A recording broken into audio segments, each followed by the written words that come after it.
Good afternoon. My name is Blake Silvio.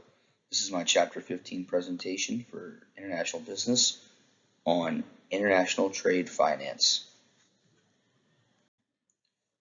Chapter 15 is titled International Trade Finance, which covers letters of credit and its three primary uses, which are the documentary letter of credit, the standby letter of credit, and the sources of trade finance, as well as all the rules and laws pertaining to letters of credit. The documentary letter of credit, considered the most important use of the letters of credit, called the lifeblood of commerce, dating all the way back to Renaissance Europe, Imperial Rome, and ancient Greece. The purpose of this tool is to remove the risk of non-payment. If you think about a bank, they don't want to give a loan if they're never going to get payment back. That's why they have the documentary collections transaction, which removes this risk.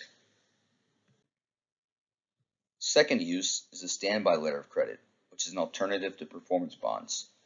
These standby letters of credit are issued by insurance companies to ensure performance by commercial banks. They're issued by commercial banks because by law, commercial banks are prohibited from issuing performance bonds. So the standby letter of credit was created as an alternative. They are, however, less commonly exercised since the payment to the buyer is only triggered when there is non-performance to the seller. Seller providers or construction company. And lastly, letters of credit are used as sources of trade financing. When it comes to financing a trade, you have two main options. One, obtain a general loan, which is issued by a commercial bank or government agency.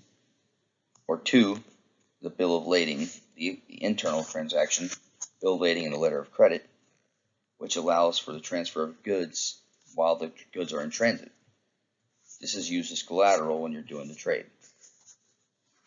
The downside of the general loan is the higher financing cost. The higher the financing cost, the greater the risk. So, to summarize Chapter 15, International Trade Finance. The main topic is letters of credit.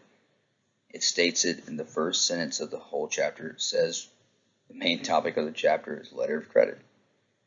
So what is a letter of credit? The goal of it is to remove the risk for the lender. And it's relevant to all of our everyday lives. We've all encountered a scenario where we've had to use a letter of credit to either guarantee our payment, guarantee our performance, or to seek the source of financing. So, for example, we go to a car dealership.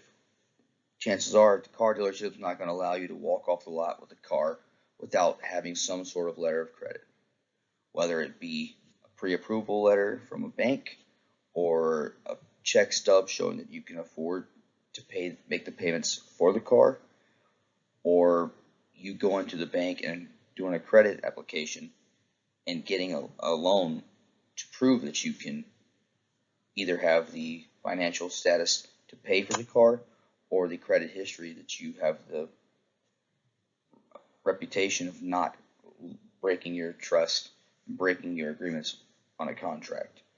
So we've all been in this sort of situation, well, most of us have, and we've all had to have some sort of letter of credit and reputation backing ourselves.